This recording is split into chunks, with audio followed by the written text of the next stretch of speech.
English మాట్లాడడానికి భయపడుతున్నారా? అయితే మీకోసమే ఈ స్పోకెన్ ఇంగ్లీష్ క్లాసెస్. వెంటనే కాల్ చేసి జాయిన్ అవ్వండి.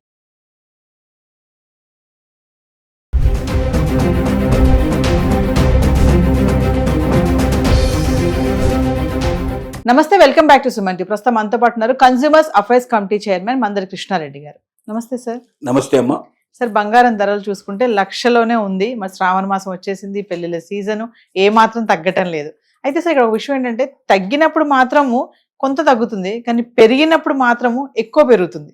ఎందుకంటారు కారణాలు? మనం ఎన్నోసార్లు చెప్పుకున్నట్టుగా ఇది ఒక్క కారణం కింద అని చెప్పడానికి వీలుపడదు. రకరకాల కారణాలు ప్రపంచం మొత్తం మీద జరిగే సంఘటనలు కూడా దీనికి కారణమవుతాయి.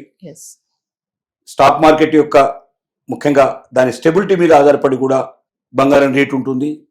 చమురు ధరల స్టెబిలిటీ మీద కూడా ఆధారపడి బంగారం రేటు ఉంటుంది. డాలర్ యొక్క విలువ మీద ఆధారపడి బంగారం రేటు ఉంటుంది. తర్వాత ముఖ్యంగా ప్రభుత్వాలు గోల్డ్ను పెద్ద ఎత్తున కొని నిల్వ చేసుకునేటువంటి దాని మీద కూడా ఆధారపడి ఉంటుంది. రకరకాల కారణాలు, ఇన్ఫ్లేషన్ మీద ఆధారపడి ఉంటుంది. ఒక్క కారణం కాదు, కన్నుడి చావుకి ఎన్ని కారణాలు ఉన్నాయో గోల్డ్ రేటు మారడానికి అంతకన్నా ఎక్కువ కారణాలు ఉంటాయి. అంటే కన్నుడి చావు ఎందుకు చెప్తారంటే ఒక కారణం కాదు, రకరకాల కారణాలు, ఆయన చనిపోవడానికి కారణాలు ఉన్నాయి. అలాగే గోల్డ్ రేటు పెరిగినా తగ్గినా దానికి కారణాలు రకరకాలుగా ఉంటాయి. ఏ ఒక్క ఇన్ఫ్లుయెన్స్ దాని మీద పడ్డా జరుగుతుంది. మనం చూస్తున్నది ఏంటంటే సహజంగా తగ్గితేనేమో 50 రూపాయలు, 100 రూపాయలు, 200 రూపాయలు, 1000 రూపాయల లోపలనే తగ్గుతుంటుంది. పెరిగితే మాత్రం ఒకసారి 1000, 500 రూపాయలు, 2000, 3000 కూడా పెరిగే పరిస్థితులు ఏర్పడ్డాయి. చూద్దాం, మనం చాలాసార్లు చూసాం. అంటే దీనికి కూడా మొత్తం టోటల్గా ఇది ఇంటర్నేషనల్ మార్కెట్ కాబట్టి రకరకాల కారణాల మీదనే ఆధారపడి ఉంటాయి. బహుశా తగ్గించేటప్పుడు గొప్ప కారణాలు ఉండవు కాబట్టి, అంత గొప్ప కారణాలు ఉండవు కాబట్టి చిన్న చిన్న కారణాల వల్ల తక్కువ తగ్గే అవకాశాలు ఉండొచ్చు. పెరగడానికి రీజన్స్ చాలా ఎక్కువ ఉన్నాయి కాబట్టి ఏ ఒక్క రీజను దానికి తోడైనా కూడా కొంచెం ఎక్కువ పెంచడానికి పాసిబిలిటీస్ ఏర్పడుతూ ఉండొచ్చు. ఇలా కొట్టుమిట్టాడుతూనే ఉంటుంది. ఈ లక్ష నుంచి మనం ఇంతకుముందే గతంలో అనుకున్నట్టుగా ఇటు ఒక 15-20 వేల రూపాయల డిఫరెన్స్ రావచ్చు, లేకపోతే అటు వెళ్ళినా 15-20 వేల రూపాయల డిఫరెన్స్ వచ్చి మళ్ళీ 3 మాసాల నుంచి 6 మాసాలు అక్కడే మళ్ళీ కొట్టుకుంటూ ఇలా కాలక్షేపం చేస్తూ ఉంటుంది. ఇది కొంతమంది నిపుణులు చెప్పేది ఏమిటంటే 70-75 వేల వరకు కూడా వస్తుందని కొంతమంది నిపుణులు అంటున్నారు.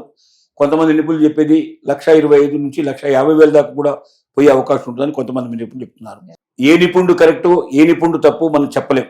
ఇప్పుడున్న పరిస్థితుల్లో మనం ప్రతిసారి సలహా ఇచ్చినట్టుగానే ఇప్పుడు కూడా మనం ఏం చెప్తున్నాం అంటే బంగారం కొనగలిగే శక్తి ఉన్న వాళ్ళు ఎవరైనా కొనిపెట్టుకోవడంలో తప్పు లేదు. ఎందుకంటే ఎంత తగ్గినా మళ్ళీ బంగారం పెరుగుతుంది, ఏదో ఒక రోజున పెరుగుతుంది. కొంచెం మధ్యలో గ్యాప్ ఇవ్వచ్చు కానీ మళ్ళీ పెరిగి తీరుతుంది.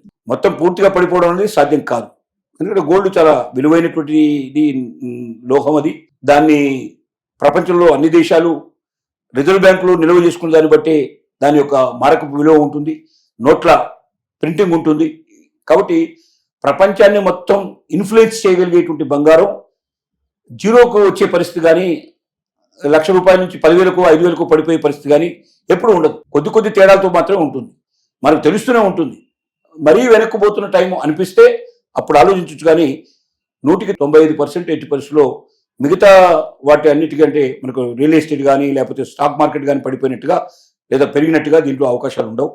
దీంట్లో కొంత కాన్స్టెంట్గా ఉంటుంది. కాబట్టి డబ్బులు వడ్డీకి కొనుక్కోవాల్సిన ఆలోచన లేకుండా సొంతంగా మీ దగ్గర డబ్బు ఉంటే మాత్రం ప్రిఫరెన్స్ మాత్రం బంగారానికి ఇవ్వచ్చు. బంగారాన్ని నగల రూపంలో కాకుండా ప్యూర్ గోల్డ్ని కొనిపెట్టుకోవడం, దాన్ని బిస్కెట్ల రూపంలో కానీ కడ్డీల రూపంలో కానీ కొనుక్కోవడం కానీ, అలాగే బాండ్ల రూపంలో కొనుక్కుంటే ఇంకా సేఫ్టీగా ఉండే అవకాశం ఉంటుంది.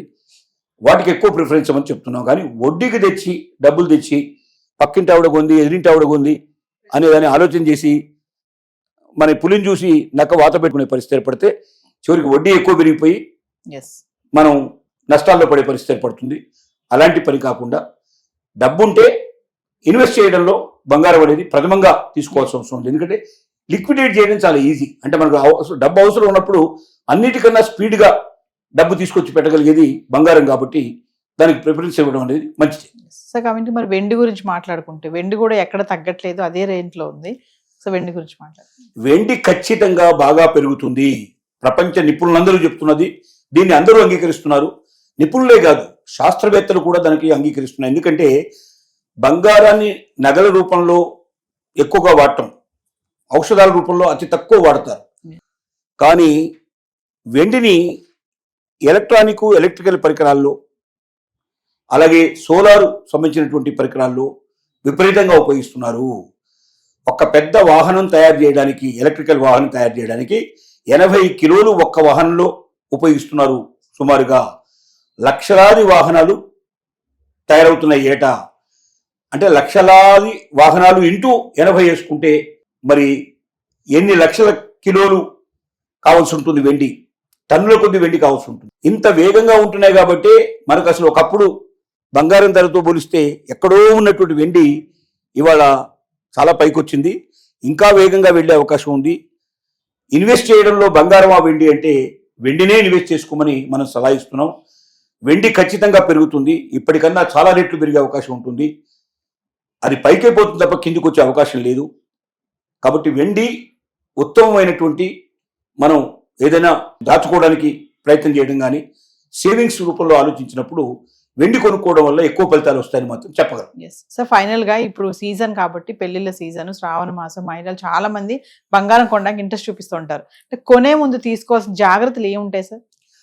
బంగారం తీసుకోవాలి అన్న కొనే ముందు అదే ఏంటంటే, మనకు ఆర్నమెంట్ రూపంలో తీసుకున్నప్పుడు ఏమవుతుందంటే మనకు 22 క్యారెట్స్ కానీ 20 క్యారెట్స్ కానీ 18 క్యారెట్స్ కానీ వచ్చే అవకాశం ఉంటుంది. ఆ క్యారెట్స్ని సరిగ్గా గమనించలేకపోతే మనం ఇబ్బంది పడతాం. ఎందుకంటే దాంట్లో ఎంత రాగి కలిపారు, ఎంత ఏం కలిపారు మనకు తెలియదు పూర్తిగా. ఆ పరీక్షలన్నీ జాగ్రత్తగా చేయించుకోవాలి.